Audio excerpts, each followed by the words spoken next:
The string lights over our backyard glowed like a stage I didn't belong to. People were cheering, lifting glasses, cameras, flashing, all for my sister. Not one person seemed to notice I was turning 18 that night.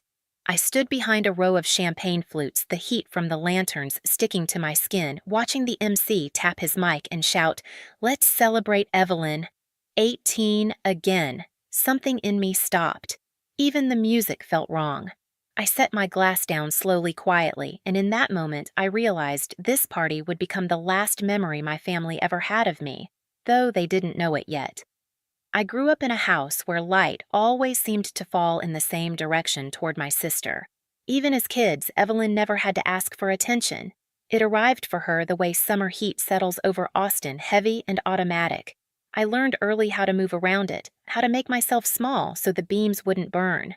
I must have been 8 the first time I realized what my role was. Evelyn had a cheer competition, and Mom spent the entire morning curling her hair, spraying glitter on her cheeks, pinning a bow so big it brushed her shoulders. I stood in the doorway holding my own brush, waiting for someone to notice me. They didn't. Dad only glanced over long enough to say, "Sweetie, be helpful," and grab her water bottle. So I did, and that became the pattern, me helping her shining. By middle school, it was routine.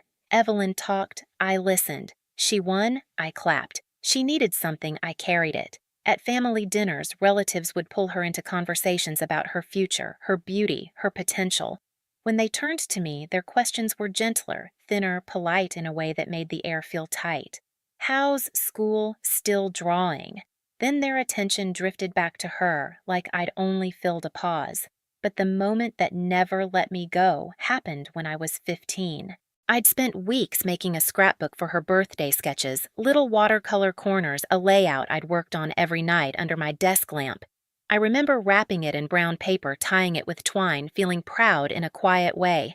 She opened it in front of our parents, flipped 2 pages, stopped. "It's cute," she said, smiling at her reflection in the tablet Mom had just handed her. "But I mean, Mom bought me something real this year." She set the scrapbook aside. The spine bent when it hit the table. Something inside me did too. Later that night, sitting on my bedroom floor, I tore out one of the pages, a sketch of a room I imagined I'd design one day. Tall windows, soft light, a chair facing the sunrise. I held that page for a long time, wondering if anything I made would ever matter to them.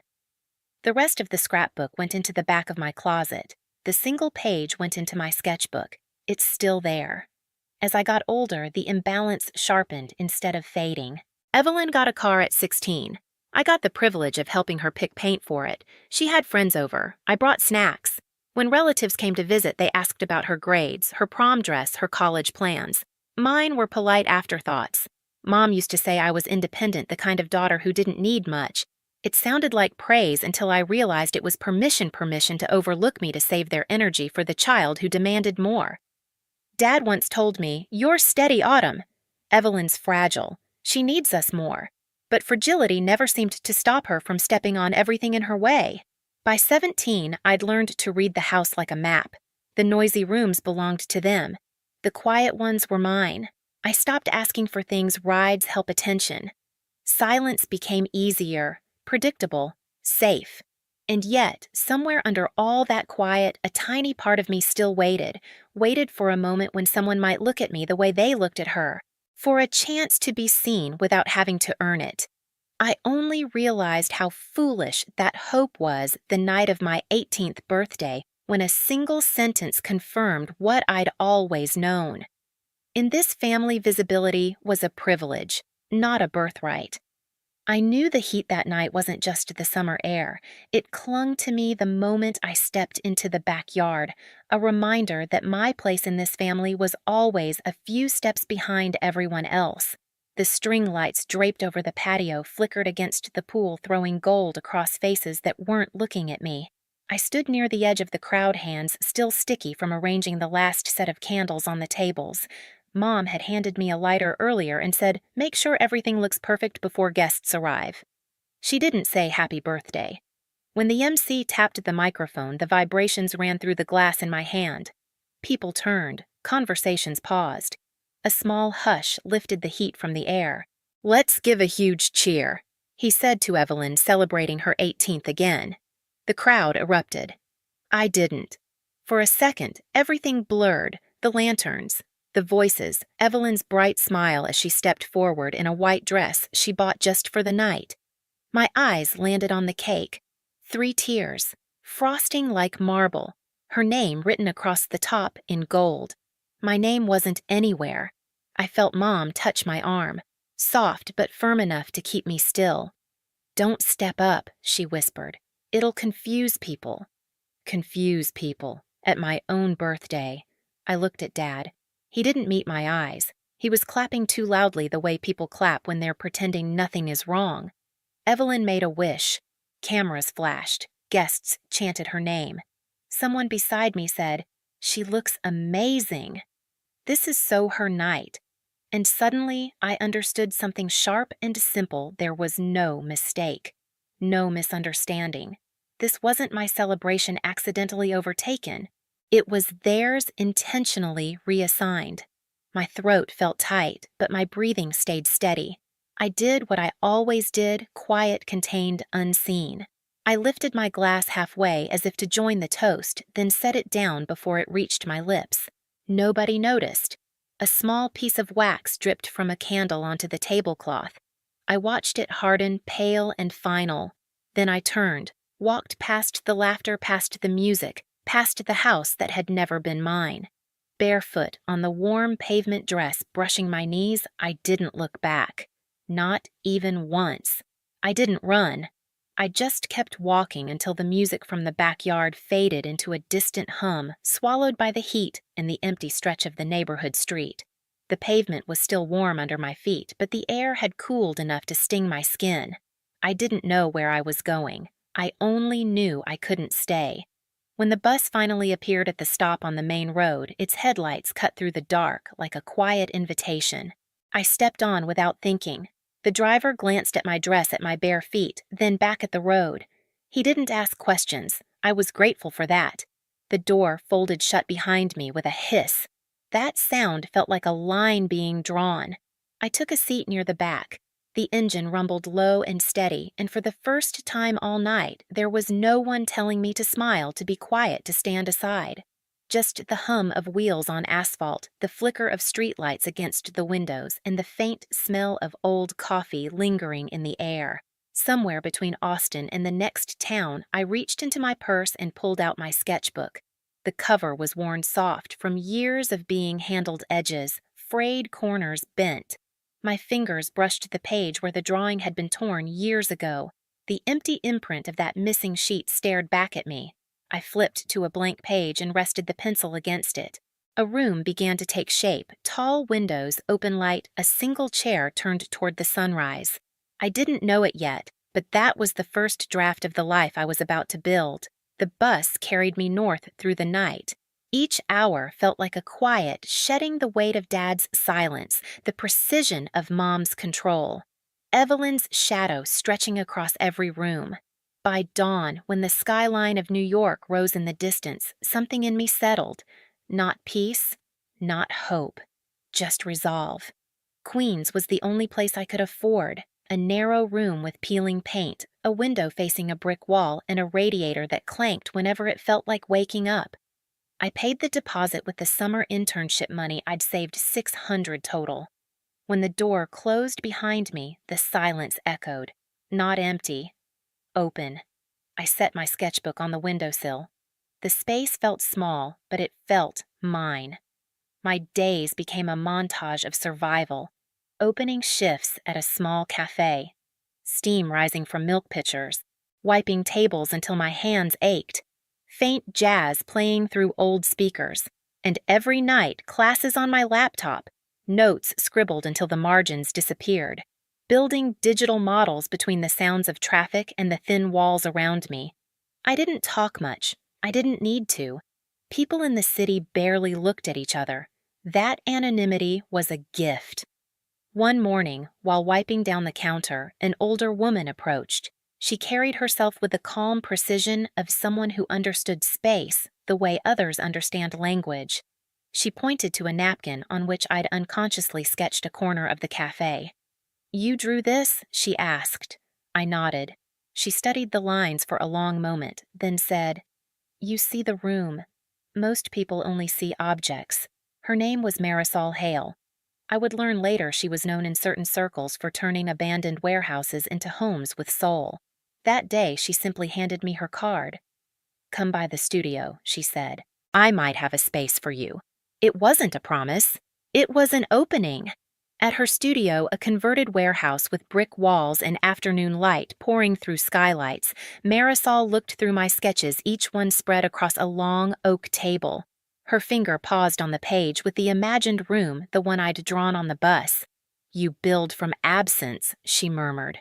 I didn't ask what that meant. I understood. The internship she offered paid almost nothing, but it gave me access to the tools, the scraps of wood, the fabric samples, the empty rooms waiting to be redesigned. I swept floors labeled materials, learned how light behaves against stone, how texture can soften a wound you don't name aloud. My routine changed again. Studio by day, work by night, sketchbook always in my bag. I learned to listen to space, how it breathes when you shift a chair, how shadows can make a room honest. Marisol rarely praised me, but when she did, it was with sentences that felt like anchors. "You work like someone who's had to earn every inch. You understand quiet. You design with memory." I built furniture from reclaimed pieces, a table from old beams, a lamp from rusted copper, a chair that creaked like it remembered something. Every project became a way to rebuild myself in fragments. 3 years passed in that rhythm of grind and growth. I worked until my fingers bruised, until my eyes blurred at 2 in the morning, until the girl who left Austin barefoot no longer felt like someone I knew. She was still inside me, but quieter, like an echo I had learned to respect instead of obey. Then one evening, Marisol placed a stack of files on my desk.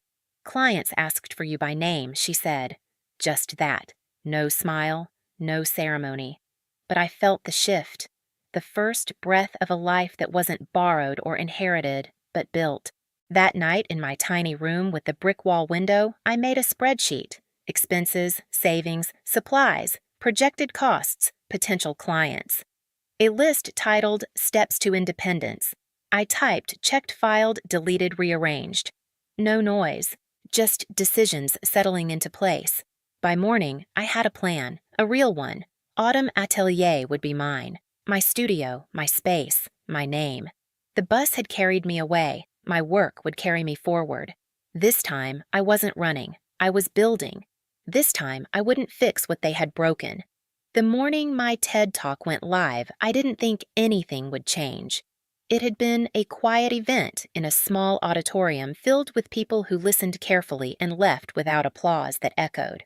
I told a story without names, a girl whose 18th birthday had been taken from her, who walked out mid-party and chose silence as a boundary. 2 days later, my inbox cracked open. Messages, requests, articles, clips shared with captions like, "This is what healing looks like." The video passed 1 million views before I even processed the first wave. I didn't respond. I kept moving: studio mornings, sketch revisions, client calls, Luca handing me coffee that was always too sweet. Routine kept the noise at a distance. Then the interviews started. Magazines wanted to talk about the girl rebuilding herself. Design blogs asked about my process. Podcasts asked about resilience. I kept my answers short. I let silence frame the rest. The first tremor came from Texas. A text from my mother: "We saw the video. Evelyn is upset. Maybe you should check on her." No acknowledgement of the talk, no recognition of the work. Just the same gravitational pull toward Evelyn. I didn't answer. Later, my father wrote, "Congratulations on your success. But please understand, your sister feels targeted." Targeted by a story with no names. The familiarity stung more than the message itself. I set the phone aside and kept measuring a slab of reclaimed oak for a shelving project. The tape clicked cleanly against the edge. Nothing in my hands trembled. The next morning, Luca came running in with his tablet. "You need to see this." A gossip site had posted an interview with Evelyn. Her face filled the screen, composed, practiced. Headline: "Sister of viral designer says people don't know the real story." I didn't open it at first. The glow from the tablet reflected off the metal drafting ruler on my desk. When I finally read it, the words were predictable. She exaggerates for attention. We always treated her well. She left because she couldn't handle comparisons. I hope she's okay, but the internet doesn't know the truth.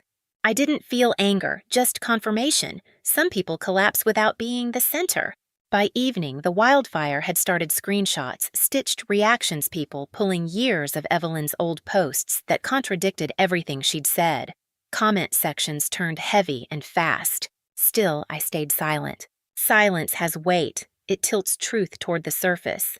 That night, I filed the paperwork to expand Autumn Atelier into a full studio, signed the final Manhattan lease, updated registrations, transferred funds, closed loops that had been open for years. Each signature felt like a quiet door shutting behind me. No slamming, just closure. A week later, the TED Talk hit 5 million views. A boutique hotel wanted me to design their lobby. A brand wanted a collaboration. Clients wrote that my work made their spaces feel like breathing again. Meanwhile, Evelyn's account's spiraled comments disabled sponsorships, paused her perfect content drowned under critiques from strangers who recognized patterns they'd lived themselves. Marisol stopped by one afternoon watching me adjust a lighting mock-up. "You don't have to explain anything she said. They're doing that work for you." I nodded, though something deep inside my chest tightened, an old ache separating from its root. That night, as I lined books on the studio shelves, my phone buzzed. An email, sender Evelyn. I hovered for a moment, then opened it. One sentence. I didn't know it would hurt this much to be unseen. The words sat on the screen like something fragile and unfinished. Not an apology, not responsibility. Just the first honest thing she'd said in years. I didn't reply. Some endings aren't meant to be softened. By week's end, Autumn Atelier opened its doors. Clients filtered in under the tall windows. Journalists took notes quietly. Light moved across the polished floor like something settling into place. I walked through the space, my space, with the steadiness of someone who rebuilt herself without approval. Justice didn't arrive loudly. It stitched itself through the system, through consequences, through silence. The reversal was complete. Balance restored. When the noise finally settled, it didn't feel like victory. It felt like air, clean, unclaimed, filling the corners of my loft. New York had a way of holding silence differently. Not heavy, not punishing, just present. Most nights I stayed late at the studio, letting the dim pendant lights fall across unfinished models and stacks of reclaimed wood. The city outside pulsed in soft intervals, distant sirens, a gust of wind sweeping past the window, the low rumble of trains moving underground. All of it blending into a rhythm that didn't ask anything of me. I found myself gravitating toward the olive tree in the center of the loft. Its leaves brushed the skylight, now catching the last of the evening glow. 3 years ago, I could barely keep a plant alive in a dark room in Queens. Now, this one grew taller than my reach. Sometimes I'd sit on the floor with my back against the cool brick wall sketchbook open on my lap. The pencil moved softly lines, light corners of imagined rooms. No deadlines, no expectations, just space becoming shape. I thought about Austin less and less, not out of bitterness, but out of distance. The house that once felt like the entire world now existed like an outline, recognizable, but empty. Evelyn's email replayed in my mind once, then faded like background static. Unanswered. Not ignored, simply unnecessary. There were no more phone calls from my parents after that. No questions, no justifications. Their silence used to feel like erasure. Now it felt like room to breathe. One evening, I finished setting up the final piece for my exhibition. A cube of glass glowing softly from within. Inside only a chair and an unadorned stretch of white wall. Not meant to impress. Meant to feel like the first clean moment after a storm. I turned off the gallery lights until only that cube remained.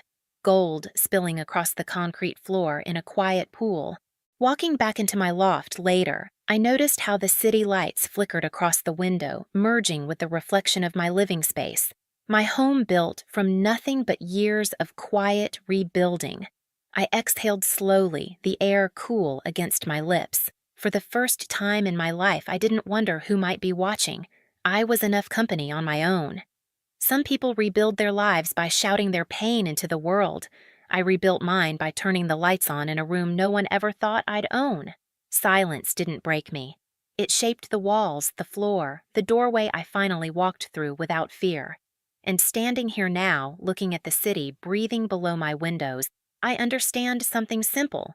You don't have to go back to the place that erased you to prove you exist. You can build forward. If my story stayed with you, stay for the next one. Let's keep walking toward the light.